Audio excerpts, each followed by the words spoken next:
శ్రీజ కంటే Ritu and Suman చెడ్డానికి oats తక్కువ పడుతున్నాయి. వాళ్ళు ఎందుకని ఉన్నారు?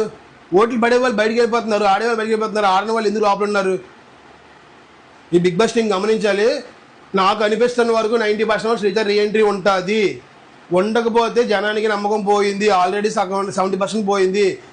ఫ్లోరా గారు ఎలిమినేషన్ అయిపోయిన తర్వాత ఫ్లోరా గారు వీడియో బయటకు వచ్చింది. ఫ్లోరా గారు బయటకు వెళ్ళిపోయినట్టు, కానీ శ్రీజ వీడియో ఇంకా బయటకు రాలేదు. కాబట్టి మనం అంతవరకు శ్రీజ వీడియో బయటకు వచ్చేంత వరకు మనం శ్రీజ రీఎంట్రీ అవుతుందని ఎక్స్పెక్ట్ చేయొచ్చు. సో ఆవిడ బయటికి వెళ్ళే లోపే మనం రియాక్ట్ అయితే మంచిగా ఆవిడ మళ్ళీ లోపలికి వస్తారు. చెప్తున్నాను, మళ్ళీ చెప్తున్నాను, శ్రీజ కోసం చెప్పట్లేదు. ఇలాంటి టైంలో ఏ కంటెస్టెంట్ ఈ పరిస్థితుల్లో ఎలిమినేట్ అక్కడ సుమన్ శెట్టి అన్న ఎలిమినేట్ అయినా సరే అది అన్ఫెయిర్ ఎలిమినేషనే. ఎందుకంటే నాగార్జున గారు అంటూ ఉంటారు, ఎవరు ఏమన్నా ఎన్ని మాట్లాడినా మీరు బయటికి వెళ్ళేది మాత్రం జనం వేసిన ఓట్ల ద్వారా.